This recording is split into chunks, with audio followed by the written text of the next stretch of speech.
Reciban el saludo de la Comisión Andina de Juristas. Yo estoy en representación a esta organización que también forma parte de los coorganizadores de esta actividad.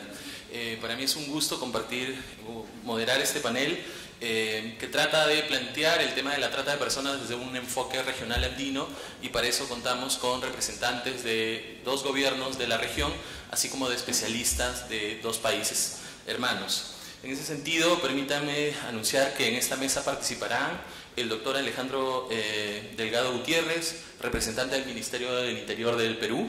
Lamentablemente, el señor ministro del Interior no va a poder participar por una delegación de última hora recibida del presidente de la República. También nos acompaña el general Alberto Aracena, viceministro de Seguridad Ciudadana del Ministerio de Gobierno del Estado Plurinacional de Bolivia, y desde Ecuador nos acompaña la señora Gentiana Susay, directora de Fundación Esperanza Ecuador, así como que de Colombia nos acompaña Óscar Gómez Díez, director de la Fundación Esperanza en Colombia. Muy buenos días con todas y todos. Saludar a los colegas de este panel. Disculpar al doctor Walter Abraham Peralta. El ministro del Interior está comprometido digamos, en esta tarea, en la lucha contra la trata de personas, y se me ha encargado trasladarles también el saludo muy especial a su casa de estudios y también a todos los participantes. El Plan Nacional de Acción contra la Trata de Personas 2011-2016. Antes del plan y después del plan. Como ustedes saben, el protocolo de Palermo, que fue aprobado en el marco de una convención, el protocolo para prevenir, reprimir y sancionar la trata de personas, especialmente mujeres, niños, niñas, adolescentes, estableció enfoques, ciertas pautas, estándares mínimos que deberíamos los estados,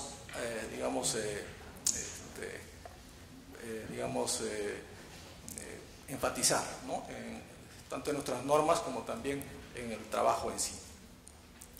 Y como después, el año 2000, entre 2002 y 2003, se perfeccionó el tema de adhesión del Estado peruano al protocolo de Palermo, una de las primeras medidas fue el de conformar justamente el grupo de trabajo multisectorial en 2004.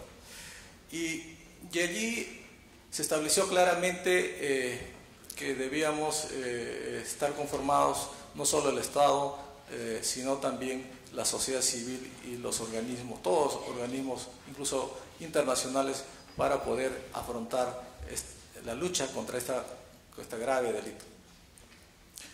Y yo quiero por eso resaltar, por ejemplo, la participación en cuanto a la sociedad civil de CHS, que es uno de los organizadores, y a Ricardo Valdés, a través de su presidente, a través de Ricardo. Por ejemplo, una de las primeras tareas que se planteó el Estado y en asocio con la sociedad civil fue, por ejemplo, institucionalizar el sistema RETA de la Policía Nacional del Perú. Ustedes saben, es un sistema de registro de carácter nacional que registra denuncias y desarrolla estadísticas sobre este grave delito. Y ello nos ha permitido tener ya, un instrumento de trabajo que de alguna manera nos ha planteado desarrollar políticas nacionales, no solo nacionales, sino también de carácter regional, conforme voy a desarrollar. Otro aspecto de este carácter multisectorial de Estado y organismos internacionales, por ejemplo, es que la OIM, ¿no? La Organización Internacional por las Migraciones, nos apoyó en la constitución o en la instalación de la línea de denuncias contra la trata de personas, la 0802-3232, que es ampliamente conocido por ustedes. Esta etapa, antes del plan, de hecho, si bien es cierto, necesitábamos un instrumento que pueda articular y canalizar, todas las etapas que requiere, para el combate contra este delito, es que no fue un obstáculo para que el Estado pueda desarrollar algunas actividades y acciones concretas. Y yo debo mencionar que en el grupo de trabajo lo que ha hecho es proponer normas internas, adecuar en las normas internas el protocolo, y eso es un proceso que ha seguido. Y ya estuvo acompañada además con la creación primero de un departamento y ahora de una división especializada contra la trata de personas en la Policía Nacional del Perú, y felicito la presencia del coronel Ángel Merino, que actualmente es el jefe de la DIMTRAP y que ha permitido pues, hacer un trabajo más especializado. De hecho, dentro del proceso esperamos que se convierta ya en una gran dirección, y eso es una aspiración que tenemos en el Ministerio del Interior para poder combatir más eficazmente, más sistémicamente quizás este delito. Entonces, estamos en ese proceso. Y por cierto, es una preocupación también en los otros entes del eje de persecución, como es el Ministerio Público y el Poder Judicial, que también plantean lo propio, ¿no? Es decir, crear fiscalías especializadas y juzgados especializados. Además, en previo al Plan Nacional, lo que se ha es que los diversos sectores han emitido normas sectoriales que han permitido pues trabajar, acompañar, digamos, este combate. Como es, por ejemplo, el Ministerio de Justicia, ¿no? Ha modificado sus normas en cuanto a la defensa pública del Estado. No solo ya se dota o se asiste a los inculpados, a los reos para la defensa gratuita, sino también a las víctimas, ¿no? Y sobre todo a las víctimas de trata. Es un cambio que ha permitido pues, ya en los nuevos tiempos trabajar mejor, no abandonar a las víctimas. Es un gran avance, lo propio trabajo, transportes, etc. No quiero quedarme en eso porque yo sé que tengo un corto tiempo, pero lo que quería un poco es, en todo caso, contextualizar cómo hemos venido, digamos, trabajando desde el Estado y antes y después del plan. Ya en el año 2011, como quiera, y tras el previo trabajo, por supuesto, importante también, ¿no? Desde el año 2004, la idea no solo era adecuar las normas internas, sino crear un instrumento que permita articular estos esfuerzos, y a veces, digamos, se apreciaba, ¿no? Se duplicaba esfuerzos, ¿no? Sobre todo en el Estado. Y con el plan hemos pretendido, digamos, que esto se supere. En octubre del año 2011 se aprueba el Plan Nacional contra la Trata de Personas, y desde ahí creo que, digamos, como plantea también el protocolo, lo que hemos priorizado o enfatizado en nuestro trabajo como ente rector, porque debo también señalarles que el que les habla es el secretario técnico del Grupo de Trabajo Multisectorial Permanente contra la Trata de Personas, ¿no? Lo que hemos es trabajar con las redes descentralizadas. En el año 2011 teníamos 4 regiones con mesas o grupos regionales constituidas. Actualmente, la última fue en el Amazonas este año, tenemos 20 regiones con mesas o grupos regionales contra la trata de personas. Conforme lo establece también y recomienda el protocolo, ¿no? Trabajar en forma descentralizada. O sea, el enfoque descentralizado, no solo el enfoque de derechos, el enfoque de género que plantea el protocolo, sino principalmente el enfoque descentralizado. Porque hemos considerado también, ¿no? Conforme ya lo planteó, o como ya lo mencionó Ricardo, el tema de asistencia y protección es un tema pendiente todavía en el Estado. Estamos en ese proceso de poder trabajar mejor. Es que consideramos que el tema de infraestructura, de los servicios que brinda el Estado, debe ser oportuna y eficiente y eficaz. Y allí pensamos que las instancias subnacionales, es decir, las regiones y los gobiernos locales tienen un papel fundamental, y en ese trabajo estamos. Constituir las redes descentralizadas no ha sido una tarea fácil. Sensibilizar, comprometer, involucrar a los diversos funcionarios, a los diversos actores de la sociedad civil, etcétera, de cada región, para un tema desconocido, siendo una actividad delictiva antigua, pero no conocida como trata de personas, sino con otras denominaciones, ha sido complicado trabajar. Pero consideramos que este trabajo ha sido de lo más estimulante y digamos, difícil, pero estimulante, porque al final, digamos, hay una respuesta positiva, ¿no?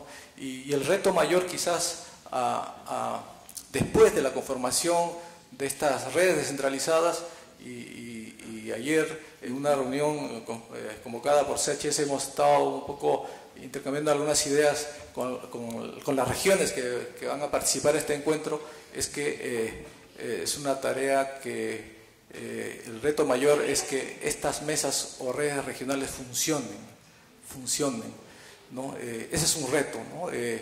Funcionen en la lógica del plan, de la política nacional, en la lógica bajo las pautas del protocolo, ¿no? De la realidad nacional. Sabemos que hay la mayor cantidad de trata es interna, pero también hay trata externa, y en esa situación tenemos que incluso diferenciar el trabajo, ¿no? La estrategia en el combate contra la trata. Es diferente quizás trabajar, por ejemplo, con Tumbes, con Piura, Cajamarca, con Puno, con Tacna, que trabajar pues con Lima y otras zonas del país, o con el centro del país. Tenemos que trabajar enfocado incluso por el modus operandi, por la característica del delito, donde se capta, donde hay mayor transitabilidad, donde hay mayor explotación. Y allí los instrumentos que se han venido generando, no solo con el sistema RETA, sino también con el Ministerio Público, que viene implementando, por ejemplo, el SISTRAS, que es un sistema también de registro, el Observatorio de la Criminalidad, y todos los datos que nos permitan pues tener una idea clara de cómo debemos plantear este combate es importante. Y por eso también en ese orden de ideas lo que hemos creído necesario es aprobar o constituir, mejor dicho, elaborar y aprobar protocolos, ¿no? Tanto para la Policía Nacional del Perú como para el Ministerio Público. Y es en estos momentos tenemos ya ambos protocolos en plena implementación. Es necesario, estamos en esa fase de capacitación, ¿no? En cada una de nuestras instituciones y también de los diversos actores. Igual ayer conversábamos también de que no solo en cuanto al protocolo de la policía, no solo capacitar a nuestra policía, sino también a los diversos actores que en el flujo que constituye el protocolo, de hecho participa, por ejemplo, Justicia, Ministerio de la Mujer, etcétera. Debe haber una capacitación conjunta, ¿no? Para poder articular mejor. Entonces, esa es una tarea, por ejemplo, pendiente que tenemos en el sector interior y quizás en el grupo. Entonces, estamos, digamos, afinando esa labor, y lo que también, como he señalado, tenemos la trata externa, tenemos un problema, y eso no ha sido, digamos, desconocido para el grupo ni para los países que, digamos, que venimos siendo afectados por la trata. Es que, por ejemplo, en un acercamiento muy importante que ya data de algunos años, ¿no? Por ejemplo, con nuestra República Hermana del Ecuador hemos suscrito un convenio marco de cooperación interinstitucional entre el Ministerio del Interior del Ecuador y del Perú. Y en ese marco, suscrito, por cierto, el año pasado en noviembre en Piura, a raíz de una reunión presidencial del Perú y el Ecuador, en ese marco se suscribió este convenio marco, y el mes pasado hemos tenido una reunión binacional en Tumbes para poder elaborar una hoja de ruta que nos permita operativizar ese convenio marco. El convenio marco tiene 16 puntos, pero era necesario trabajar conjuntamente con el Ecuador toda vez que hay víctimas peruanas, hay víctimas ecuatorianas en sus diversas modalidades, especialmente en la explotación sexual, ¿no? Y que nos ha permitido que para este año, por ejemplo, hagamos operativos conjuntos con la Policía Nacional, intercambiamos información, ¿no? En el tema de investigación, ¿no? Desarrollar capacidades también entre ambas policías, experiencias además, ¿no? en el modelo que cada uno tenemos en la lucha contra la trata de personas, y es el año 2014 nos va a permitir un poco acercarnos y afinar la lucha conjunta. Y idem, lo que pretendemos, y está acá nuestro viceministro de Seguridad Ciudadana de Bolivia, y lo que planteamos también es hacer lo propio con Bolivia, porque tenemos un tema pendiente con Puno, con La Rinconada, y ese es un aspecto, viceministro, que seguramente aprovecharemos este encuentro para poder, está también nuestro embajador Fernando Quiroz, podamos un poco articular para poder tener ya esa reunión que es necesario, y poder también involucrarnos y poder elaborar también algunos instrumentos que nos permitan combatir eficazmente, ¿no? En nuestras fronteras y también en los lugares donde hemos visto que hay explotación. Finalmente, yo quiero señalar, ¿no?, de que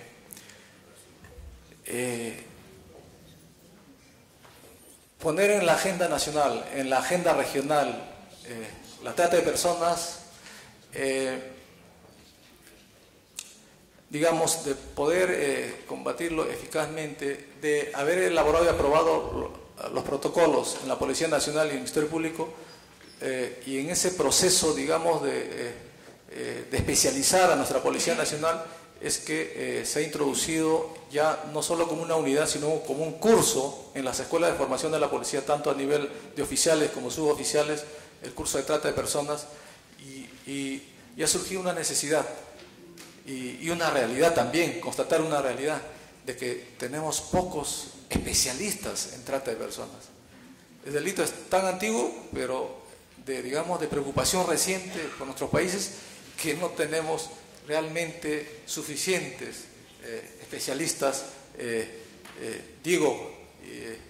incluso digamos, si salimos de la Policía Nacional, también a nivel de nuestra sociedad. Entonces, con mayor razón en la policía, y por eso es que en este momento estamos desarrollando el primer curso, ¿no?, de instructores especializados en trata de personas, para poder con ellos trabajar en las escuelas de formación, y como no, en su rol de persecución, de investigación contra la trata de personas. Por eso felicito a la Policía Nacional de haberse involucrado ya con mayor énfasis en esta tarea. Y finalmente, está pendiente la modificación del artículo 153 del Código Penal, que es un tema que en el grupo lo hemos trabajado, tenemos una propuesta, se ha aprobado en el Consejo de Ministros este año la propuesta, entiendo que está siendo tramitada al Congreso de la República para su debate y discusión, porque era, como ustedes saben, el modelo, el tipo penal peruano era muy complejo, ¿no? Es más, lo que un poco el decir que promueve, favorece, facilita el transporte, la captación, el transporte, el traslado, como que le damos más importancia a las formas de participación más que atacar al autor, ¿no? Entonces, un poco que hemos modificado, la propuesta modifica este aspecto.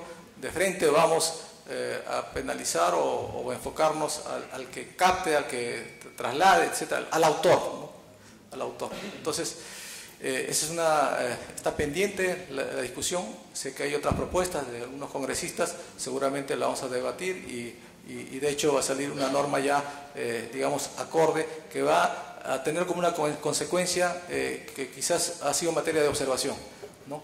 Quizás cierto grado de impunidad, digamos, incluso en el trabajo de investigación, tanto de la policía como del Ministerio Público, de la debida tipificación, de ver claramente, ¿no?, de la conducta versus el tipo, ¿no? Entonces, ese es un aspecto que venimos avanzando.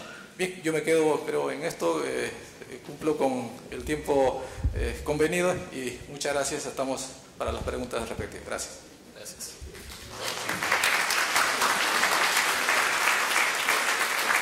Ahora nos acompaña entonces el general Alberto Aracena en representación del Estado Plurinacional de Bolivia. Saludar a través de nuestro hermano don Alejandro Delgado, que le haga llegar nuestro saludo a nuestro ministro de Gobierno del Perú, a través de él a nuestro hermano presidente, a nuestras hermanas y a los hermanos del Perú. La historia, pues,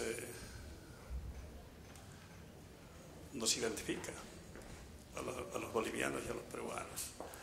Yo me siento como en casa.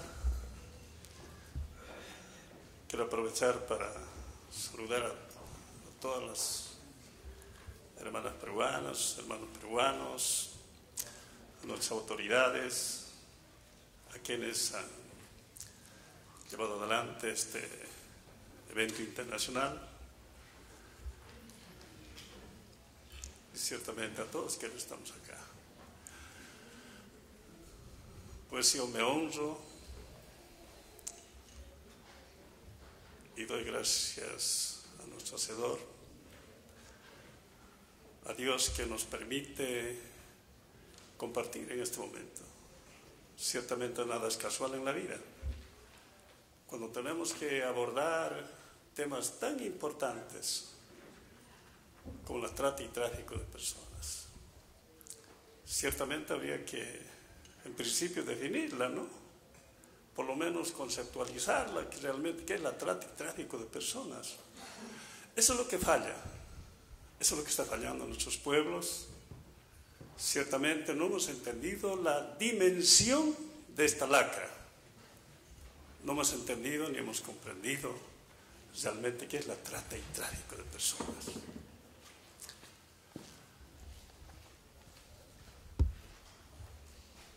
Yo me permito dar un leve concepto, a mi modesto entender. Cuando hablamos del tráfico de personas, realmente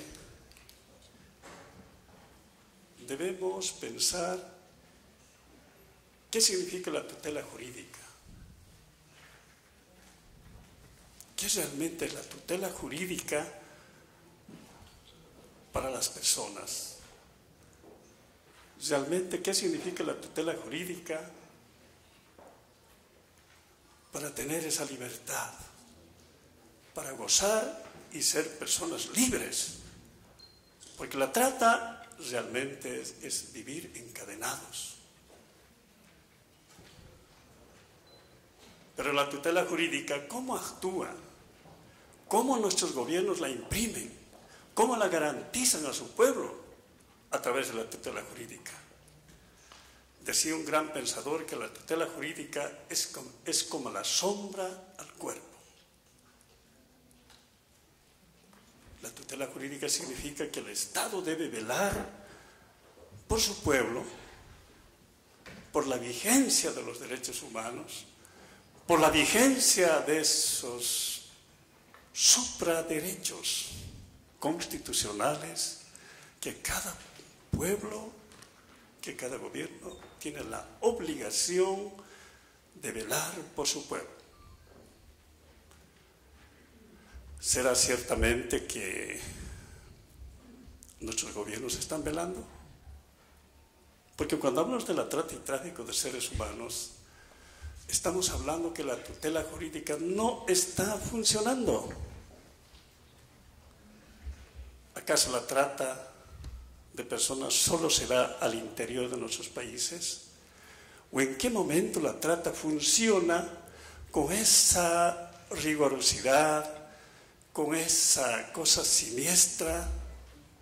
Porque cuando nosotros hablamos de trata y tráfico, estamos hablando de nuestros hijos, de nuestras hijas estamos hablando. Ellos están en una situación de indefensión. ¿Por qué? porque la tutela jurídica realmente no está funcionando. Porque la trata, si bien el tráfico conocemos muy bien, pues me va a permitir simplemente hacer un leve concepto, a mi modesto entender, con todo el respeto.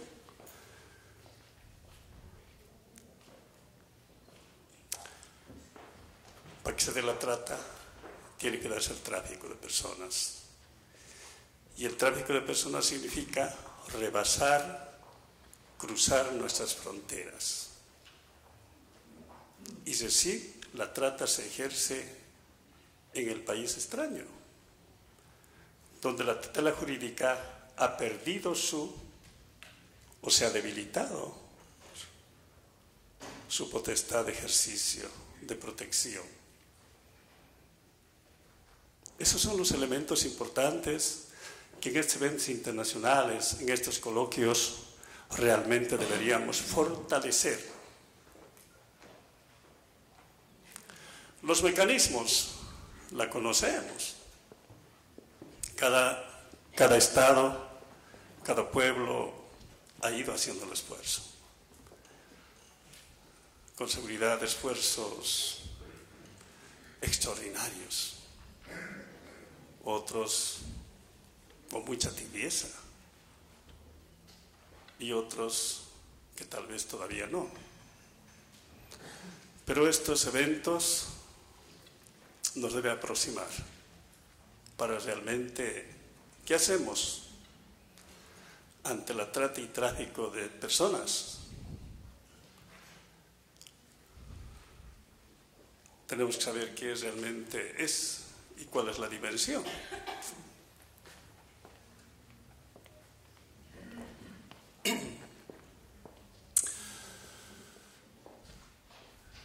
No quisiera equivocarme, pero en la pirámide de la conducta criminal o del fenómeno delictual en el mundo hay una pirámide, ¿no? Hay una escala de valores, también en lo criminal, en lo peligroso. Y se dice que en la cúspide de la pirámide está el delito de tráfico de armas, de aquellos grandes negociantes que confrontan nuestros países.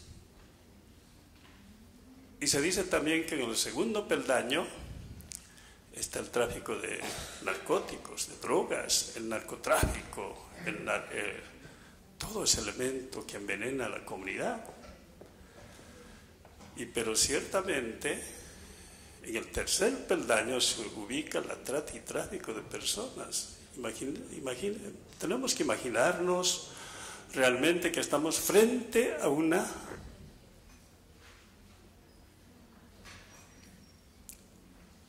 crimen realmente de lesa humanidad, de carácter transnacional. Estamos hablando de una organización criminal que está agarrado, que está encadenado por delitos mayores, que es el narcotráfico. Es por eso que la trata de seres humanos no es simple. No estamos hablando de que la trata de seres humanos simplemente concluye en la explotación laboral. Porque eso es lo que a veces pensamos o hablamos en la prostitución y decimos que la industria de la prostitución pues se genera a través de la trata. Pero no solo llega ahí. La trata de seres humanos se va desencadenando en el tráfico de órganos, ¿no ve? Es lo más desastroso. Encontrar una niña, un niño sin ojos o sin el riñón. Entonces, esta lacra, pues sensiblemente se va degenerando a medida que pasa el tiempo, ¿no? Es por ello que considero que estos eventos obviamente es importante que tenemos que conocer cuáles son los esfuerzos, qué estamos haciendo en cada región de nuestros países, cómo nos estamos uniendo ante este evento malicioso, maligno, incontrolable. Realmente, ¿qué estamos haciendo? Es importante.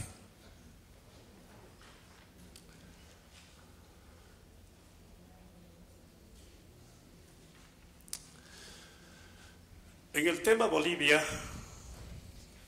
nosotros somos un país que estamos en el corazón de Sudamérica y eso significa que estamos rodeados de fronteras. Si la trata tiene que hacer ese sistema, esa operación de rebasar fronteras para poder llevar a nuestros connacionales a otros países para hacer la trata, es cierto. El año 2012, el gobierno del Estado Plurinacional de Bolivia, don Evo Morales Ayma, con mucha precisión, ha promulgado la ley integral contra la trata de personas. Y eso significa un avance enteramente estratégico dentro de la comunidad internacional para la lucha contra este flagelo. Del mismo modo, Justicia, el Ministerio de Justicia, ha emitido el plan estratégico que el año, justamente esta presente gestión, lo ha emitido, lo ha promulgado, lo ha difundido. Es el plan estratégico contra la trata y tráfico de personas que ha creado los diferentes consejos para la lucha frontal contra esta lacra. Es un avance extraordinario.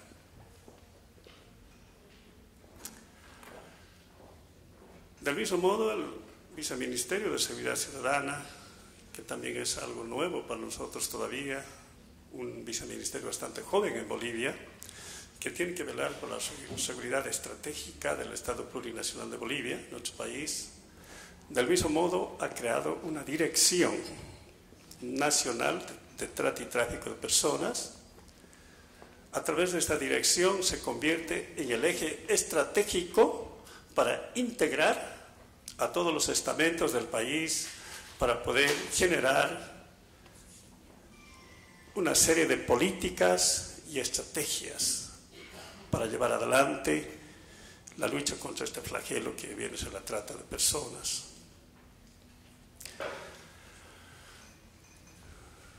Pero creemos nosotros que eso no es suficiente.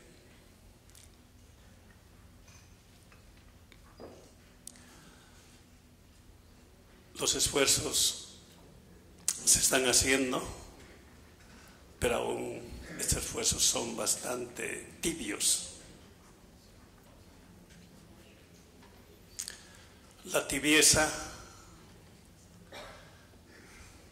hay un pasaje bíblico que dice, ¿no? Nuestro Creador Dios, lo tibio lo vomitó.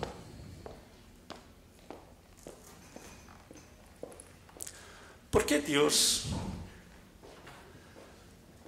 a la tibieza lo comparará con el vómito de un perro, de un can? Parece el único ser viviente que vomita y se lo vuelve a ingerir es el perro. ¿Y por qué Dios realmente al tibio lo compara con el vómito? Habría que reflexionar en los pasajes bíblicos y realmente yo considero que nuestros actos deberían ser bastante calientes, ¿no? Calientes, candentes. Cuando nosotros hablamos de la lucha frontal contra la trata y tráfico, realmente debemos generar políticas candentes, fuertes. Si estamos frente a un fenómeno criminal atroz en la vida humana de este planeta, pues no podemos estar, a ver, lo pensaremos, a ver cómo hacemos. No, se tienen que generar políticas claras y estrategias de unidad. Es para eso estamos aquí en el bloque. Tenemos que generar realmente políticas claras. Tenemos que apoyarnos, tenemos que ayudarnos, tenemos que hablar el mismo idioma, todos. En español, en inglés, en chino, en mandarín y en todo. Porque la trata de seres humanos no se va a dar en Bolivia, si es que sacan a un hermano peruano, una niña peruana, un adolescente, puede acceder en Bolivia. Pero me va a decir el hermano, pues estamos aquí al frente, Bolivia, pues haremos. Además somos hermanos, lo hagamos con más facilidad. Pero ¿qué pasa si una adolescente boliviana se la llevan al Asia? Esos son los caminos, ¿lo ve? Cuando se trata del tema de este fenómeno, muchas gracias, estamos hablando de que la trata no se lo hace al lado de la casa. Podría ser, pero lo más tremendo es que se da en una tierra muy lejana a nuestro país. Es por eso que la tutela jurídica se debilita y a veces no se hace nada, pues en países extranjeros, ¿no ve? Ni siquiera nos ayudan a buscar a nuestro adolescente, a la persona que ha desaparecido y al final desapareció y eso es lo que sucede, ¿no?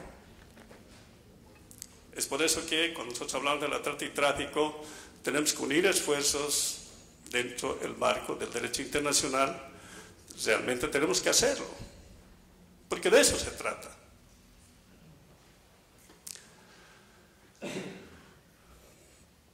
Antes de concluir, nosotros hubo un spotcito ahí de trata y tráfico. ¿Lo hizo, doctor? Que lo pasen. El propósito es realmente manejar un término que es sensibilizar a la comunidad, tener que sensibilizar a nuestras autoridades cuando nosotros hablamos de este flagelo, hacerle parte a la comunidad para que pida a su gobierno para luchar contra este flagelo. Es que nosotros no hacemos que la comunidad se sienta parte de este fenómeno criminal, no vamos a avanzar, yo les puedo asegurar eso. Tenemos que hacerle parte. Esta información tiene que entrar a nuestro hogar, a nuestra familia.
hemos tratado de involucrar a una cosa de 10.000 estudiantes, adolescentes, y cuestión para estas escuelas de movilizaciones. Al principio había un spot, obviamente que esa tarea no estaba dirigido a trata, pero miren que nosotros hemos involucrado a nuestros mejores comunicadores.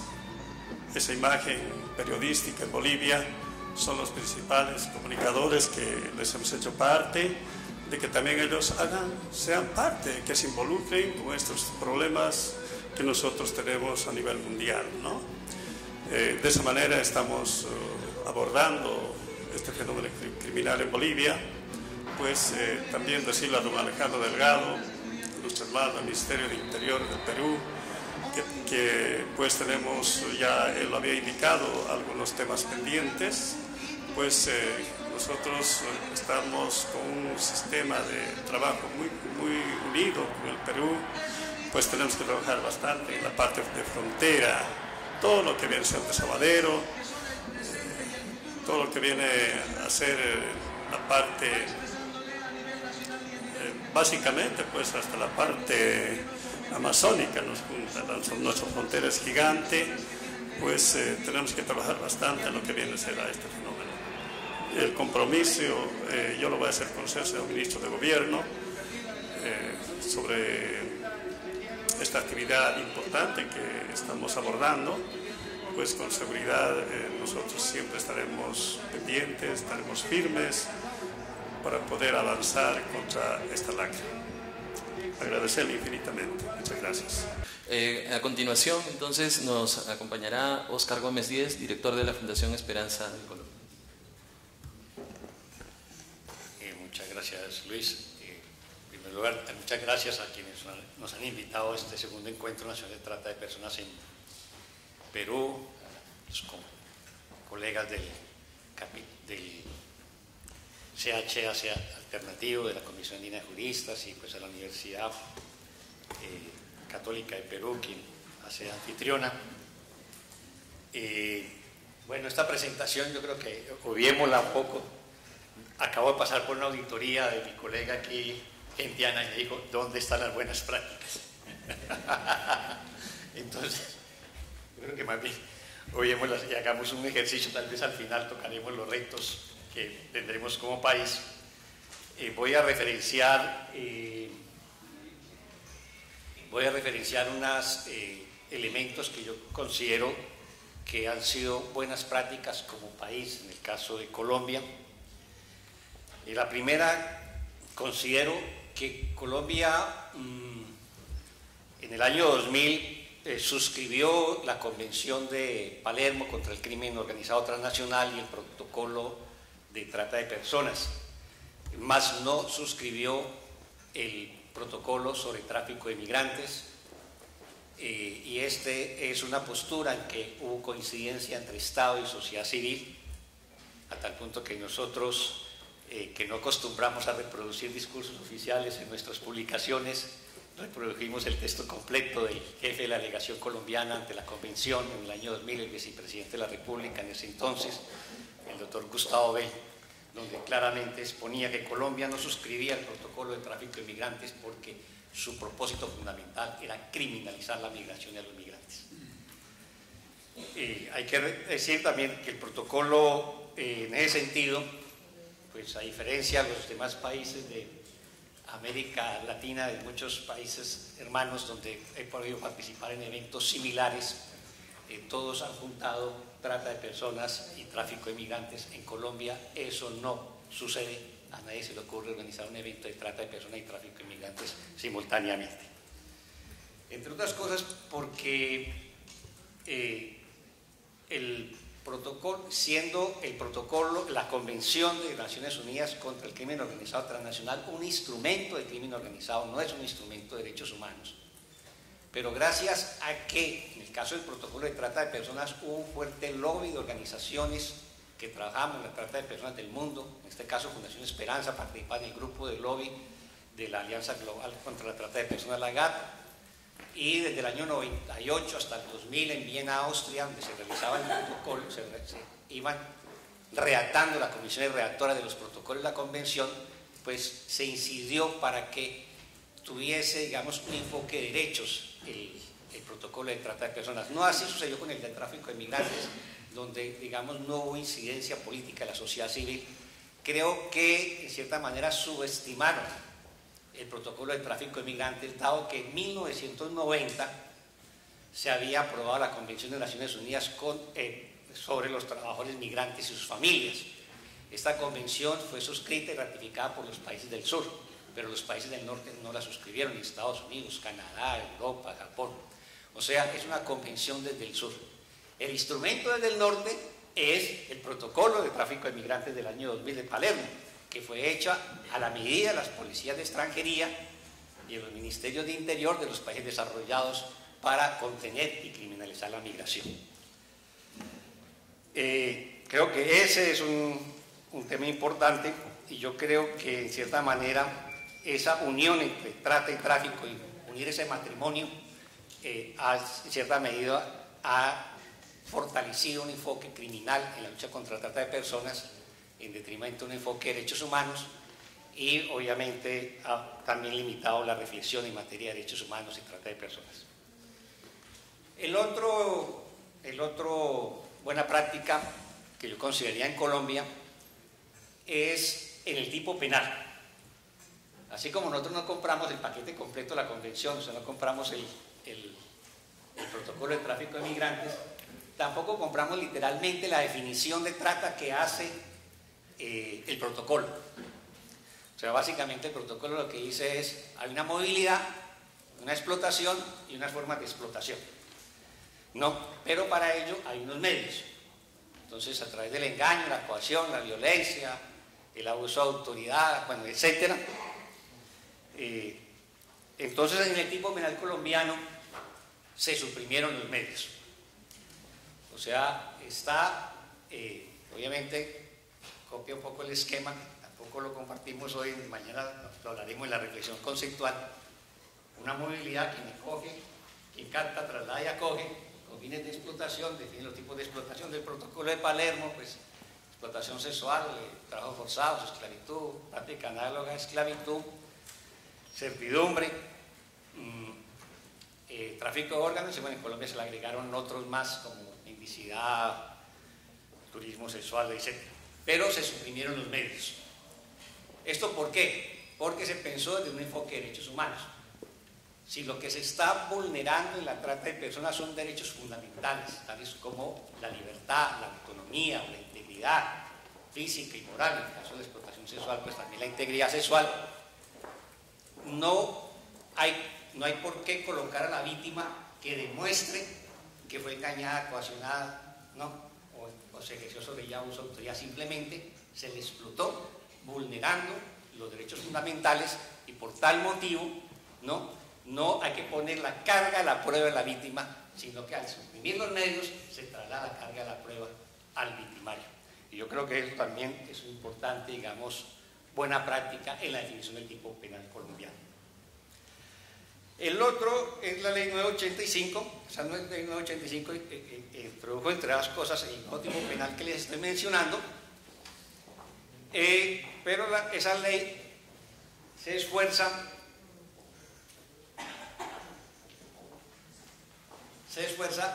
por abarcar el tema de la trata de personas de manera integral, o sea, crea una dimensión institucional, crea un comité interinstitucional donde están las agencias del Estado que de una u otra manera pueden intervenir en el tema de la trata de personas. Plantea que debe existir una estrategia nacional con unos indicadores, que debe existir un sistema nacional de información para tener estadísticas sólidas, plantea unos temas de atención a víctimas, y la descentralización de la dimensión institucional. En eso se ha avanzado, se han creado comités departamentales de lucha contra la trata de personas en casi todo el territorio nacional, y en muchas ciudades capitales también se han creado comités institucionales de lucha contra la trata. El gobierno expidió en el año 2007 la primera estrategia nacional, 2007-2012, y bueno, cuando se hizo el balance, pues se le hizo la observación que no cumplió plenamente el mandato de la ley, que decía formular una estrategia con indicadores. O sea, si es una estrategia sin indicadores, entonces Es un discurso general, ¿no? Pero sin indicadores específicos y apuestas concretas, lo que permite que haya un discurso general y también resultados generales. Y pues tampoco se ha abierto, tampoco se ha desarrollado otros elementos de la ley que están allí. O sea, la ley en cierta manera abarca, es ambiciosa, es completa, pero le ha faltado desarrollo. O sea, ya vamos para 9 años de la ley y todavía no ha salido el decreto reglamentario de atención a víctimas, tampoco se ha montado el Sistema Nacional de Información, y yo creo que eso obedece a 2 temas fundamentales. Uno, que cuando se hizo la ley, esta ley fue una iniciativa que formuló, elaboró, redactó Fundación Esperanza y se lo presentó a los parlamentarios, pues específicamente al que fue hasta hace poco ministro de Trabajo, el doctor Rafael Pardo, que era senador en esa época. Apostábamos a que la ley tuviese una cosa que en Colombia es una costumbre un poco perversa, o sea, se tramitan muchas leyes con una condición de que no tengan recursos. Entonces no permite su implementación y su materialización. Así que nosotros proponíamos esa ley que el 50% del impuesto de salida que pagábamos los ciudadanos y ciudadanas colombianas cuando viajamos fuera del país, que son aproximadamente unos $50 por cada persona que viaja, se destinara al Fondo Nacional de Lucha contra la Trata, sobre una reflexión muy sencilla. Está bien que le paguemos un impuesto al Estado para salir fuera del país, pero destine parte de ese impuesto a proteger a sus ciudadanos fuera del país. Sin embargo, el Ministerio de Hacienda, el equivalente aquí al Ministerio de Economía, se opuso y finalmente la ley se aprueba con un fondo sin fondos. Y en los últimos años, pues los recursos que el Ministerio del Interior le ha asignado a la lucha contra la trata, pues son recursos muy limitados, de unos $450.000 cada año, lo que impide realizar pues, programas contundentes. Y pues obviamente, ¿para qué hacer una estrategia con indicadores? Porque cuando se hace con indicadores está afectando presupuestalmente, va a afectar tantos funcionarios, va a tener tantas víctimas, va a haber tantos programas de prevención, va a hacer esto y lo otro, ¿no? Pero con indicadores necesariamente usted afecta, ¿no? Una dimensión presupuestal. Cuando no hay dimensión presupuestal, entonces se hace un catálogo de intenciones y eso se publica como el ejercicio institucional. Ahora, en el caso de Colombia, ahí sí yo creo que ahora sí le sacaría la presentación en PowerPoint. En el caso de Colombia, tenemos unos rectos, me quedan 5 minutos. Como Luis dijo que a mí nunca me alcanzaba el tiempo. ¿No? Entonces, los principales retos que tendríamos como sociedad básicamente son los siguientes. Antes de pasar a los retos, otra buena práctica que quiero resaltar es el tema de un ejercicio que se hizo entre las organizaciones de sociedad civil y los gobiernos locales departamentales del sur de Colombia y las provincias norte de Ecuador, donde se hicieron varios encuentros binacionales que culminaron con la formulación de un protocolo binacional fronterizo de atención a víctimas de trata de personas. Y luego, digamos, esa experiencia fue retomada por el gobierno ecuatoriano y trabajó conjuntamente con sociedad civil también en la formulación de un protocolo binacional Perú-Ecuador. Y posteriormente, a raíz de esa experiencia, a nivel de la Red Andina de Migraciones y de la Red Andina de Trata, se formuló la propuesta de un protocolo andino de atención a víctimas de trata de personas a nivel andino, que presentamos en el Foro Andino de Migraciones que realizamos el año pasado en Quito, Ecuador. El Parlamento andino lo acogió y lo aprobó, ese protocolo, y en estos momentos estamos en espera de que nuestros gobiernos lo acojan o lo modifiquen y lo vuelvan una decisión dentro de la comunidad andina, y que desde aprobarse sería un aporte importante en materia andina sobre trata de personas y derechos humanos. Diana, que es la que más ha trabajado en el protocolo, de pronto ya hablará en detalle sobre el alcance del protocolo. Yo diría su importancia, digamos, política, porque uno de los retos y los desafíos que tenemos no solamente en Colombia, sino en la región andina, es construir indicadores de trata de personas y derechos humanos y poner la política pública en materia de trata de personas en la dimensión del enfoque de derechos humanos, en cierta manera trascendiendo el enfoque que ha caracterizado en nuestros países, que es un enfoque de política criminal básicamente. Eso no quiere decir que no se haga la política criminal, sino que el énfasis está en la víctima y en su dimensión humana. Una de las dificultades, y ahí sí no es buena práctica en Colombia, es que en la ley 985 se condiciona la asistencia de mediano plazo a las víctimas a que coopere en la investigación judicial. En ese sentido, yo creo que destaco como buena práctica, ahí sí, una sentencia reciente de la Corte Constitucional Colombiana, la sentencia 1078 del 2012, que dice que se deben garantizar los derechos de las víctimas de la trata de personas diferentes al proceso penal, estableciendo que, abre comillas, que si bien el proceso penal es un mecanismo importante para garantizar los derechos de las víctimas de esclavitud, servidumbre, trata de personas y trabajo forzoso, no es el único ni el más idóneo, entre otras razones porque supedita la protección de las víctimas a la comprobación de la ocurrencia de un delito. Por lo tanto, las autoridades deben diseñar otros mecanismos que aseguren la realización de los derechos de las víctimas y que atiendan a la complejidad de los fenómenos. Esta parte de la ley colombiana de supeditar la atención de mediano plazo a las víctimas a que participen en el proceso penal, no solamente ha distorsionado la política pública y ha alejado a las víctimas del Estado. Porque si el Estado, en vez de prestar la atención humanitaria y ganarse la confianza de las víctimas, les hace lo que viene haciendo, y es que la ve como una querellante, una denunciante, una testigo dentro del proceso judicial, pues ella siente que sus necesidades y el impacto emocional o psicológico, bueno, o material que le significó el trauma de la experiencia de la trata de personas no es tenida en cuenta y solamente se le considera como una testigo.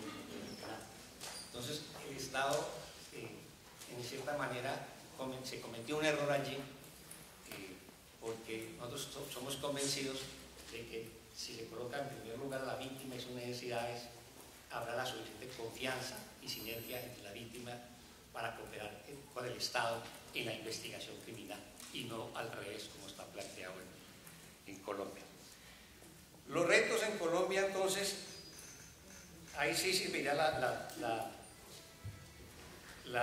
al final, ¿no?, asumir el enfoque basado en derechos humanos, superar el enfoque de sensibilización y la prevención desde la perspectiva de las campañas informativas y desarrollar políticas y programas de formalización del trabajo, emprendimiento, acceso a la educación y vivienda para enfrentar las causas estructurales de la trata.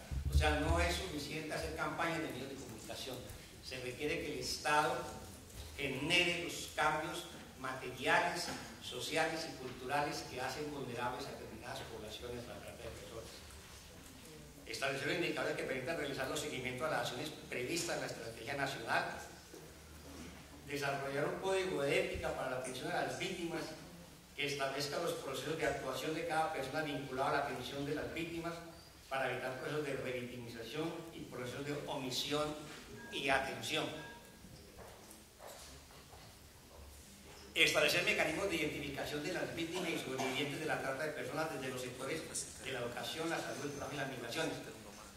No hay, como necesita un sistema de identificación, pues muchas víctimas llegan a los hospitales, a las clínicas, o llegan a situación de trabajo o a otras instancias sociales, y como no hay un sistema de identificación, pues simplemente se la atendió por el padecimiento físico, si eso es una clínica, pero no se identifica que detrás de eso era una víctima de trata de personas.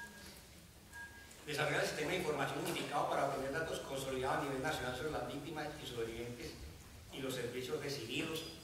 Esto es un mandato de la Ley 985 del 2005, y como no existe sistema de información estadístico, el tema de la estadística simplemente se utilizan en términos pues, políticos o propagandísticos, pero no con la rigurosidad académica o la rigurosidad que requiere el Estado para poder determinar y elaborar sus políticas públicas. Trabajar de manera conjunta con la sociedad civil para superar la fragmentación de las acciones y para fortalecer los diferentes procesos de implementación de la política pública. Aquí hubo un cambio en Colombia. Desde el año 1996, que se creó el primer Comité Institucional de Lucha contra la Trata, hasta el 2002, la rectoría de la trata de personas se manejaba en el Ministerio de Justicia y Derechos Humanos. En el año 2002 empieza el gobierno del presidente Álvaro Uribe, que duró 8 años, y él suprimió el Ministerio de Justicia y lo volvió una dependencia del Ministerio del Interior. Y obviamente eso reforzó el enfoque de política criminal en detrimento del enfoque de derechos humanos, pero también distanció mucho el diálogo y la cooperación entre Estado y sociedad civil. Y desde la sociedad civil pues desarrollar procesos de veeduría, y desde los gobiernos, tanto nacionales y regionales en materia de trata, todos los temas relacionados con rendición de cuentas y transparencia. Muchas gracias. Gracias a Óscar Gómez por primera vez en los años que lo conozco haber respetado el tiempo. Y ahora le cedemos el uso de la palabra entonces a Gentiana Susay, directora de Fundación Esperanza Ecuador. Gracias, Luis Enrique. Bueno, yo también quisiera primero agradecer al CHS Alternativo, quienes nos han invitado, y a la Comisión Andina de Juristas también.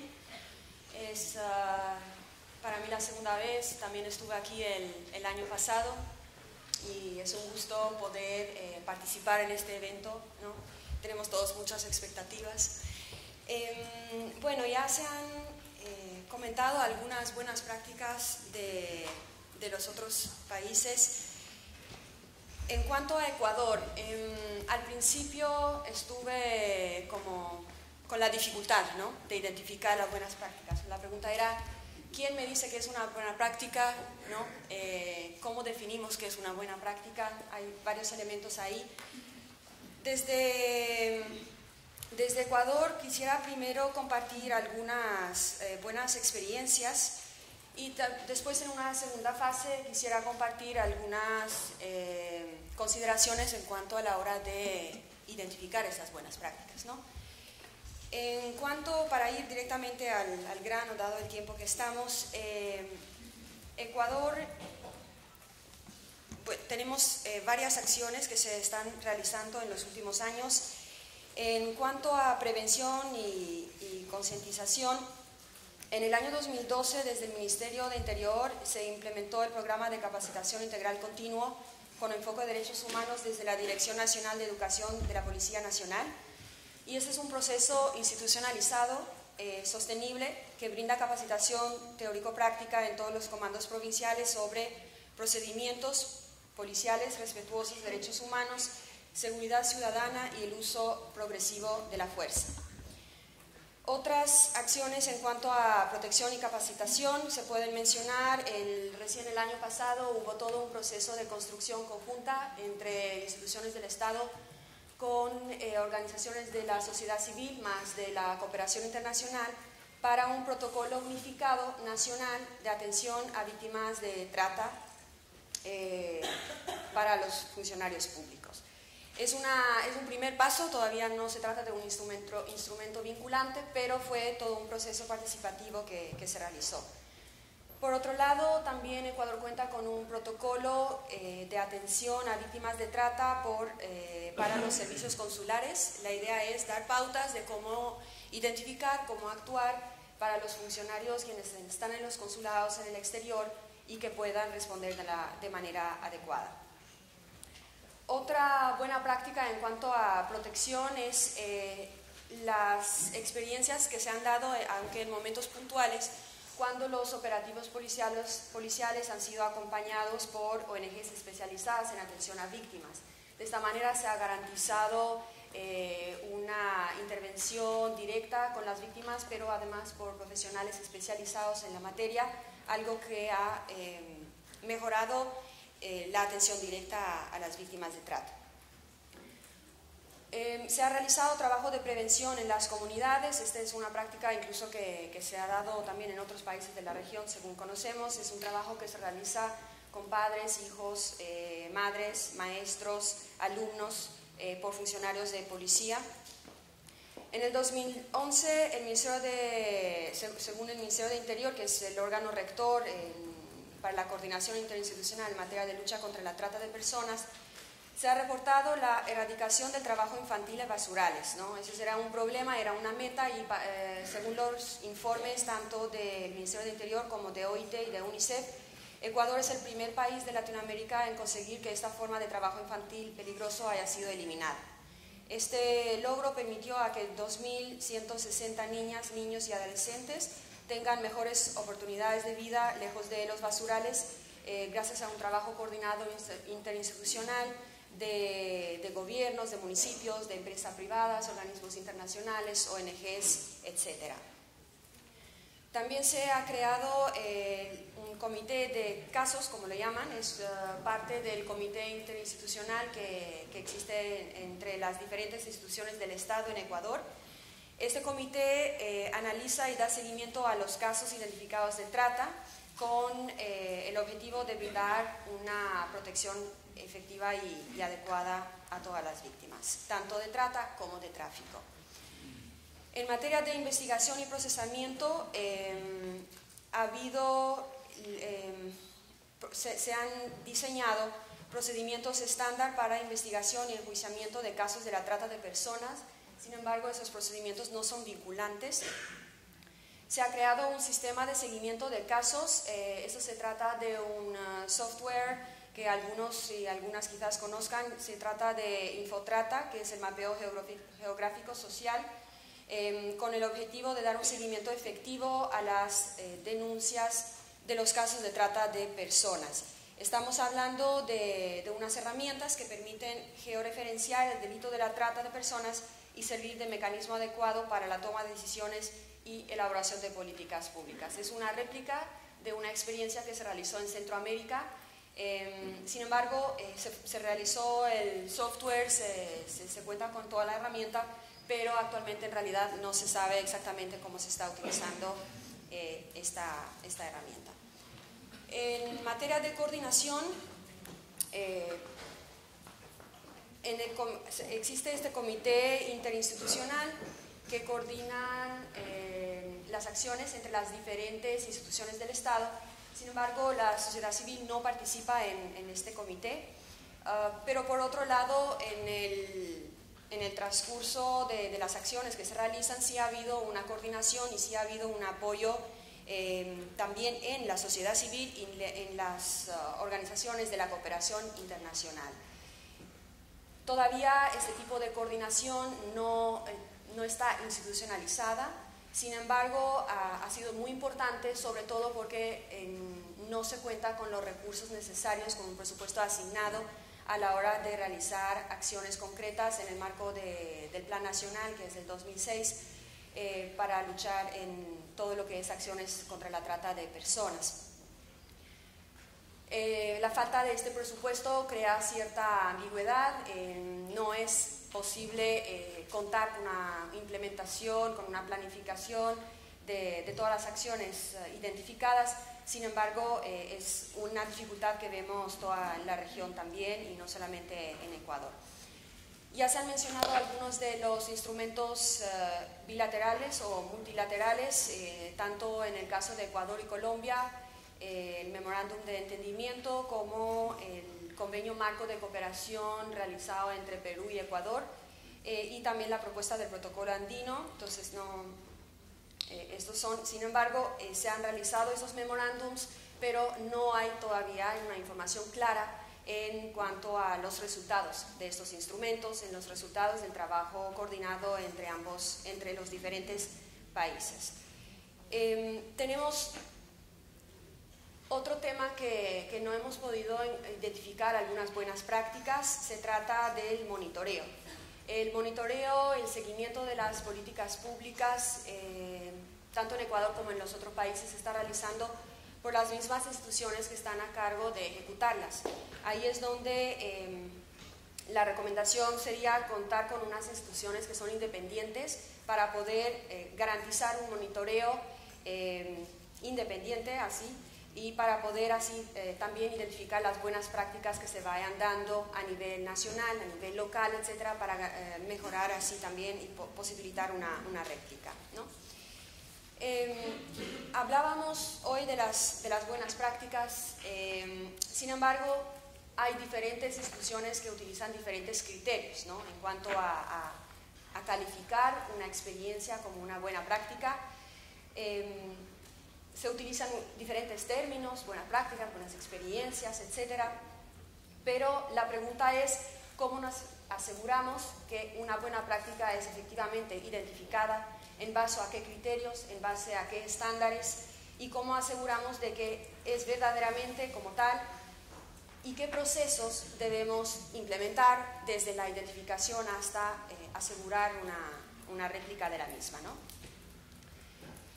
Hay diferentes organizaciones, quisiera compartir algunas de los criterios utilizados por organizaciones como UNODC, la Agencia de Naciones Unidas, la Organización de Naciones Unidas contra Drogas y Delito, que utiliza 5 criterios claves para definir cuáles son los criterios para una buena práctica. En primer lugar es la creatividad, el segundo es posibilidad de replicación, el 3, sostenibilidad, impacto y multidisciplinariedad. Entonces se han valorado como estos criterios diferentes proyectos, diferentes experiencias, desde proyectos que abordan temas de trata como hasta proyectos que consideran, por ejemplo, la integración de refugiados en un país dado. Tenemos otras organizaciones en materia de lucha contra la trata de niños y niñas que consideran como criterios fundamentales 6. Son replicabilidad, eficacia, el principio de no hacer daño, significa evitar efectos adversos a los derechos humanos. Es una perspectiva basada en los derechos humanos dentro del contexto de la trata de niños y niñas, y la participación de niños, de niñas y adolescentes, y por último, sostenibilidad. Hay también otros criterios adicionales que estas organizaciones utilizan, entre ellos fomento de cooperación, perspectiva de empoderamiento, participación de personas e instituciones, no solamente de las personas afectadas, que podrían ser las víctimas, sino también de otras personas cercanas y de otras instituciones involucradas en estos procesos. También sensibilidad de género e innovación. La OIT-IPEC utiliza el concepto de buena práctica como cualquier experiencia que en su totalidad o en parte funciona para combatir el trabajo infantil y que puede tener implicaciones para la práctica a cualquier nivel en otro contexto o situación. Una cuestión clave es que una buena práctica es algo que realmente ha sido experimentado y que se ha comprobado que funciona. Entonces necesitaríamos todo este círculo para considerar que efectivamente un paso dado, una acción realizada, sí es una buena práctica. OIT-IPEC sigue diciendo que el principio fundamental de una buena práctica es la utilidad para estimular nuevas ideas o para actuar como guía sobre cómo conseguir mayor eficacia en algún aspecto relacionado con la prevención o eliminación del trabajo infantil. Es decir, una buena práctica nos permite aprender de las experiencias y aprendizajes exitosos de otros o de otras y aplicarlos en otros contextos de manera más amplia. Cumpliendo con y estableciendo los criterios es ahí donde tendríamos más certeza a la hora de identificar estas buenas prácticas. Acercándonos a nuestra región, estaba buscando, la OEA aprobó en el año 2009 una resolución titulada Esfuerzos hemisféricos para combatir la trata de personas, conclusiones y recomendaciones de la segunda reunión de autoridades nacionales en materia de trata de personas. Y ahí hay 2 elementos que que son importantes. Por un lado, se le solicita a la Secretaría de Seguridad Multidimensional de la OEA, con la colaboración de los Estados miembros, elaborar un documento donde deberían haber identificado y sistematizado las experiencias exitosas expuestas por los países del hemisferio, con el propósito de identificar buenas prácticas que pueden ser asimiladas en el contexto hemisférico. En segundo lugar, desarrollar, implementar y, cuando sea pertinente y de acuerdo con las respectivas legislaciones nacionales, armonizar lineamientos, directrices o guías de buenas prácticas para el tratamiento de las víctimas. Estas deben ser adoptadas con un enfoque de género y acorde de la edad, contemplando el interés superior del niño, con estándares mínimos de atención para su asistencia integral, psicológica, médica, legal y social, independientemente de su cooperación en un procedimiento judicial. Estas deben incluir mecanismos para la detección, identificación, rescate y reintegración social de las víctimas, con el debido cuidado a la información sensible y confidencial. Esto es justamente lo que nosotros quisiéramos tener, unos criterios unificados, estandarizados, para permitir la identificación de buenas prácticas, pero también para facilitar la réplica de las mismas. Hemos visto de las ponencias de hoy, hemos intentado exponer algunas de estas buenas prácticas. Sin embargo, una de las dificultades que hay a la hora de la réplica es la misma rotación de los funcionarios públicos, algo que es muy común en la región, lo que no te permite dar continuidad a los procesos y poder asegurar primero una institucionalización de los procesos. Hay muchos pasos importantes que se han dado, hay muchas propuestas, hay mucha normativa. Sin embargo, lo que nos está fallando todavía es la implementación, ¿no? Las prácticas en general se están rompiendo con la rotación del personal, sea a nivel público, sea a nivel privado también. Quisiera cerrar esta ponencia con una información que saqué de una de las últimas publicaciones de CHS Alternativo, titulado Más allá del rescate de las víctimas, buenas y malas prácticas. Andrea es la autora, está aquí presente, Andrea Querol. Y es en esta parte donde voy a leer textualmente. En todos los casos hemos encontrado el terror de que los tratantes las busquen, las encuentren, les hagan daño, les quiten a sus hijos, les quiten la vida.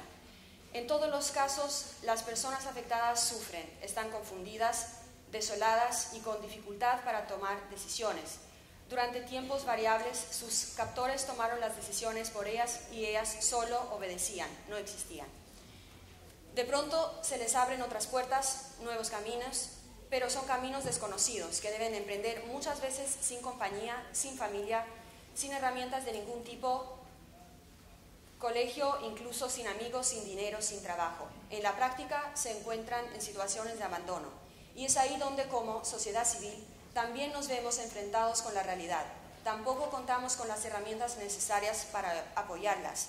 Le toca al Estado, nos toca a nosotros, y concluimos que finalmente no importa a quién le toque, lo que debe importar es ofrecer la protección y la ayuda adecuada a quienes lo requieren y lo esperan de nosotros.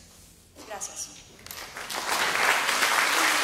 Bueno, muchas gracias a Gentiana Susay por su presentación. Ahora tocaría una pequeña y breve ronda de preguntas. Muy buenos días a todos y todas. Elizabeth Zavala, mi nombre, de Bolivia, de la Pastoral de Movilidad Humana. La pregunta es para el señor de Fundación Esperanza de Colombia. Nosotros en Bolivia también compartimos algunos de los criterios sobre el protocolo de tráfico. Pero, sin embargo, dentro de nuestra Ley Integral contra la Trata, 263, hemos contemplado varios parámetros de protección a las víctimas de tráfico.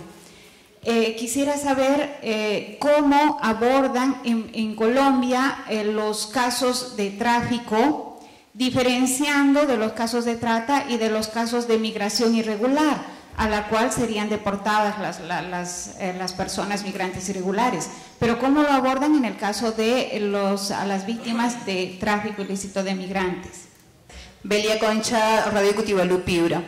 Dos preguntas concretas. Primero, bueno, en el primer encuentro nacional, una representante, una funcionaria del Ministerio de Economía decía que aquello que no esté en el discurso del presidente o de Nadine, pues no aparecía en la agenda pública y por tanto era muy difícil asignarle presupuesto. Entonces la pregunta es para Perú, ¿cómo estamos en avances para destinar presupuesto para la lucha contra la trata de personas? Y luego también sí hay que darle más fuerza a todo el tema de acompañamiento y cuidado. En el caso de Ecuador, la pregunta es, ¿qué está pasando? ¿Dónde están? ¿Qué están haciendo? ¿Cómo se están atendiendo a estos 2.160 niños y niñas que han sido rescatados de los basurales? César Wilfredo Garacandia, fiscal adjunto provincial de la provincia de Quispicanchi, del departamento de Cusco.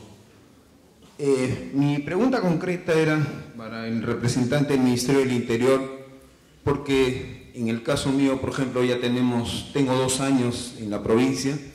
Sin embargo, esta pregunta se enmarca respecto a como ha dicho la representante de Ecuador, la perennización, o mejor dicho, la seguridad de los funcionarios que persiguen la trata de personas, y específicamente como punto básico la Policía Nacional del Perú, porque debemos ser concretos. Por ejemplo, en mi caso de mi provincia,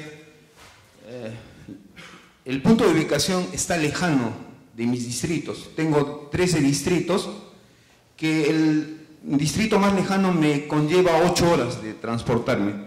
Sin embargo, también en este nuevo modelo exigimos una participación proactiva de la policía. Sin embargo, no he escuchado todavía en estas propuestas de qué está haciendo el Ministerio del Interior o qué está haciendo el gobierno para darle la seguridad a los investigadores que, una vez especializados, tengan que permanecer en el puesto que se les asigna. Por ejemplo, después de un curso de trata de personas, ¿qué tiempo tiene el funcionario para responder en cuanto a resultados de la asimilación de ese conocimiento? Entonces, mi pregunta concreta sería, ¿qué está haciendo el Ministerio del Interior para garantizar su estabilidad laboral en el puesto de investigación de trata de personas? Y si hay algún estímulo para que, conforme a sus resultados, ese efectivo policial pueda permanecer en el puesto de investigación de trata de personas y también conlleve al resto de instituciones. Esa es la pregunta. La policía, recién en el año 2011, tiene el plan estratégico para combatir la trata de personas. No olvidemos, doctor Delgado, que nuestra Constitución Política, el artículo 166, determina funciones específicas a la Policía Nacional, y dentro de ello está también ver el funcionamiento, la investigación de este tipo de delitos. Ahora, en lo que concierne, habla de la especialización del personal de la Policía Nacional. Yo creo que para este delito uno no puede especializarse. Es un delito tan común como el tráfico ilícito de drogas, como el narcotráfico, como el terrorismo, etcétera, etcétera. Ahora, en cuestiones de estadística, no sé qué está haciendo el Ministerio del Interior. Tengo una estadística acá de Cusco, que en este año, en el mes de enero, solamente tiene una denuncia. En el mes de febrero tiene 2 denuncias, en el mes de marzo tiene una denuncia y en el mes de abril tiene 3 denuncias. ¿Qué es lo que está pasando con el Ministerio del Interior a través de la Policía Nacional? ¿No hay decisión de investigación? ¿No hay decisión de capacidad? ¿O no hay decisión política? Muchas gracias. Como decía anteriormente, este es un informe que se ha dado por el Ministerio del Interior y refleja como unos resultados de trabajo que se han realizado en los diferentes lugares de Ecuador, en los puntos más problemáticos identificados anteriormente, donde había más situaciones de este tipo, ¿no? El trabajo que se realizó, de lo que conocemos, porque como fundación no es que participamos directamente en esta experiencia, fue un trabajo realizado tanto con los niños y las niñas como con las familias, porque ahí es la parte fundamental para poder asegurar a que no seguían en esta situación. Se realizó un trabajo muy a nivel local, en ese sentido, con los municipios, con las organizaciones no gubernamentales que hicieron bastante parte del acompañamiento, y se dio seguimiento a que estos casos no volviesen a estar nuevamente en los basurales. Estos fueron esfuerzos que se trabajaron en los años 2010-2011 sobre todo, y bueno, el tema del seguimiento y tal se ha realizado pues a nivel individual con las personas y con las familias básicamente, ¿no? Actualmente no tendría más datos para poder compartir. Respecto a la pregunta, en Colombia existe un tipo penal sobre tráfico de migrantes, pero no quiere decir que copie exactamente lo que dice el protocolo de tráfico de migrantes de Palermo.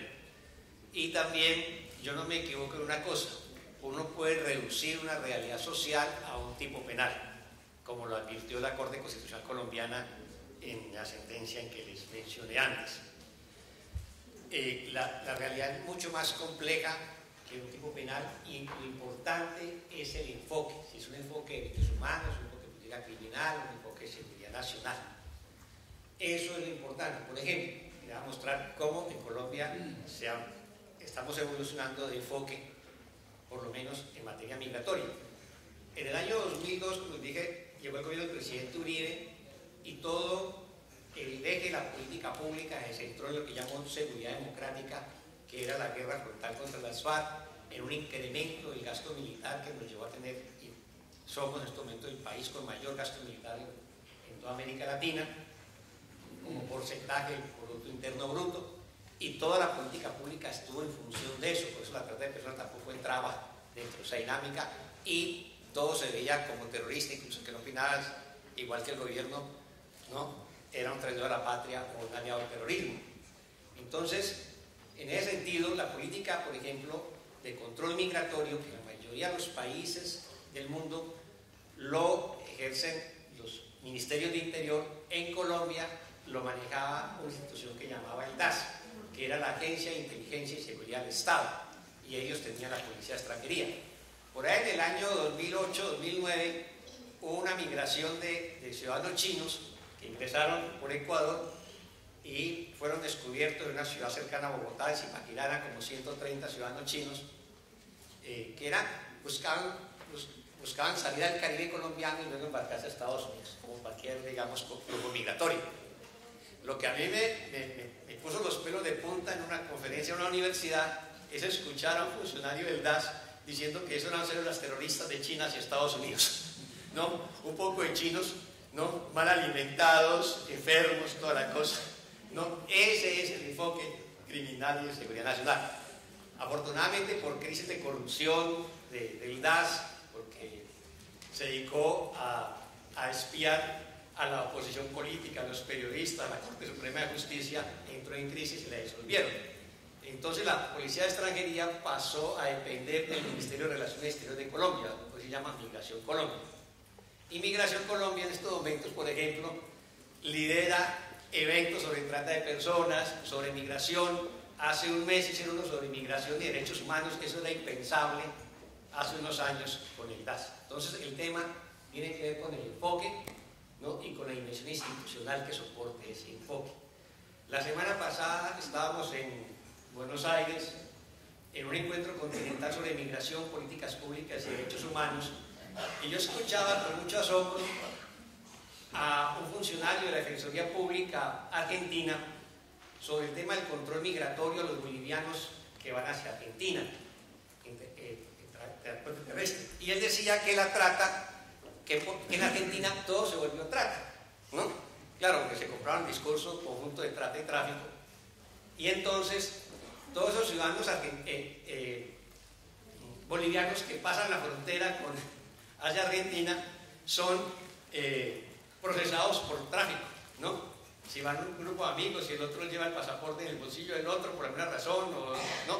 Inmediatamente lo encausan por tráfico. Entonces se volvió antes en un instrumento no de protección de las víctimas, sino de criminalización pues, de inmigrantes económicos que atraviesan la frontera en busca de una mejor vida. Entonces, en ese sentido, es muy importante el tema del enfoque más que del tipo, porque un tipo penal pues, no solamente no refleja la vida social completamente, sino esos puntos más perversos, por decir algo, y la dimensión institucional que le dé soporte a un enfoque que evidentemente nuestra apuesta es que la visión sea de derechos humanos, tanto en trata como en migración. En cuanto a los presupuestos, efectivamente, cuando se apruebe el Plan Nacional de Acción contra la Trata de Personas, el decreto supremo que la aprueba, señala de que efectivamente el plan nació sin presupuesto, pero sí con la obligación de que los sectores le asignen presupuesto, ¿no?, a las actividades que establece el plan. El año 2011, ¿no? Para el año 2012, en enero, ya para el año, es decir, octubre de 2011, de hecho los presupuestos ya estaban, digamos, aprobados, asignados, y eso nadie lo podía cambiar. Sin embargo, ahí, en el inicio del año 2012, el sector interior sí hizo movidas presupuestales. Hay un procedimiento, digamos, en que si puedes, tu presupuesto propio de tu sector puedes, digamos, destinarlo a otro rubro. Y es así que, en coordinación con el MEF, se crea la cadena presupuestal para el Plan Nacional contra la Trata de Personas. Y se asigna un monto, si bien cierto, digamos, no lo suficiente, pero sí se asignó para el sector interior. Ahora, los demás sectores, efectivamente, no lo hicieron para el 2012. Y como quiera que este es un tema que, y entendíamos que, digamos, que esta asignación de presupuesto tendría que ser progresivo. El 2012, de alguna manera, los sectores lo que han hecho es, de los otros presupuestos que ya están asignados a otros rubros, destinar a determinadas actividades. Lo que sí hemos invocado a los sectores, al Estado en su conjunto, es que se asigne presupuesto propio al Plan Nacional.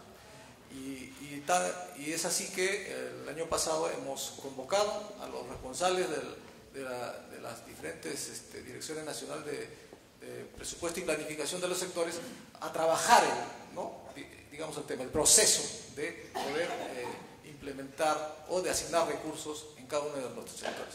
Estamos en esa tarea, porque sin recursos no vamos a poder cumplir lo que establece el plan, ¿no? Es legítimo la preocupación, ¿no?, de la persona que ha preguntado al respecto, y estamos reiterando ya estamos cursando los documentos respectivos para que no solo en el nivel nacional, sino también en el nivel regional asignen presupuestos. O sea, tenemos que requerir ese tema. Entonces, en el otro aspecto, en cuanto a la permanencia en sus puestos de los efectivos policiales, sí, pues es una práctica que hay mucha, cada año, ¿no? La policía es movilizada a diferentes unidades, incluso antaño se hacía sin respetar la especialidad. Ahora se está respetando la especialidad dentro del sistema, por decir uno de investigación, si está en Tacna va a Tumbes, pero en el mismo, ¿no?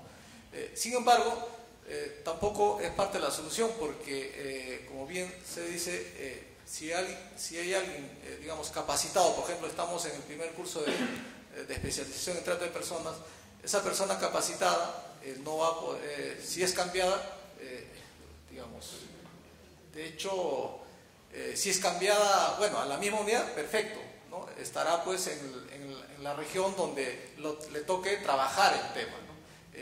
Sobre el mismo tema.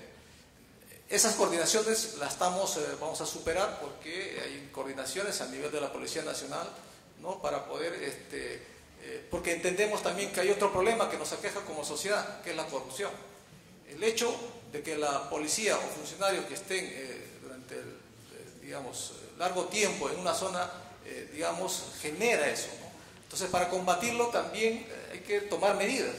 Y y ese es un problema, ¿no? Es un dilema que como Estado tenemos, pero estamos en lo posible, ¿no? Sobre todo teniendo en cuenta que la lucha contra la trata de personas es un proceso largo. Lo que vamos a, en este caso en particular, es mantener a los efectivos que ya están especializados, capacitados, con una experiencia, digamos, y que de acuerdo a la evaluación del sistema nos permita mantenerlo en el lugar. Se van a hacer las directivas necesarias para que eso ocurra, porque además viene al caso lo que ha planteado el último señor que nos ha hecho la pregunta respecto a ciertas estadísticas que está arrojando la policía. Efectivamente, debo mencionar que en el caso del Cusco, el año 2013 hubo 15 casos, ¿no?, que arroja el sistema RETA, son 15 casos, que tampoco, por cierto, refleja la real magnitud del problema, ¿no es cierto? Es verdad, hay muchos más casos. Y eso está asociado justamente por el cambio de colocación también, porque nosotros, por decir, vamos a Cusco, le damos la clave de acceso, ¿no?, a ciertas unidades de la policía para que puedan ingresar y registrar las denuncias. Y este efectivo es cambiado, por decir, al mes. Ya tenemos un problema, ¿no? Digamos, para que pueda cumplir con ese trabajo. Por eso tenemos varios aspectos. Uno es el tema del cambio de colocación de los efectivos. Otro es el tema de que no podemos tampoco, digamos, tenemos que seguir capacitando a la policía para que podamos seguir trabajando más concretamente en el combate, tanto en investigación como, digamos, en generar ciertos instrumentos como el sistema RETA, ¿no?, que es importante porque es el único, quizás, sistema oficial del Estado peruano, junto con otros, quizás con el Observatorio de la Criminalidad, que nos permite, pues, visibilizar la problemática, ¿no? Gracias. Gracias a nuestros 4 invitados, para quienes pido por favor un fuerte aplauso.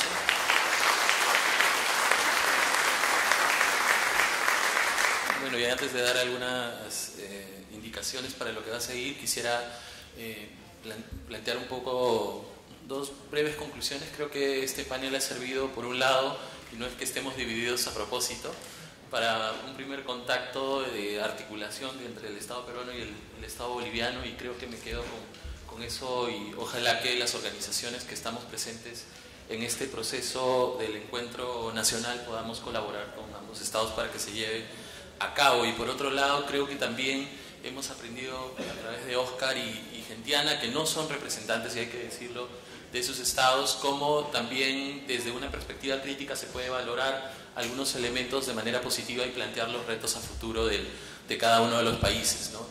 Y quizás como una agenda pendiente que no estaba planteada para esta mesa, por cierto, quedaría el comenzar a ver qué estamos haciendo en términos de materia o de política pública para enfrentar una dimensión que no hemos conversado todavía y que de repente va a aparecer sin duda en el resto del encuentro, que es enfrentar las causas estructurales que dan origen a la trata de personas, que no se enfrentan desde una política pública únicamente de trata de personas, sino de la articulación y la coherencia interpolíticas, como las políticas económicas y entre otras, ¿no? En ese sentido, bueno, creo que valorar en todo caso positivamente este panel e indicarles lo siguiente: tenemos que trasladarnos hacia el edificio MacGregor. Van a haber personas de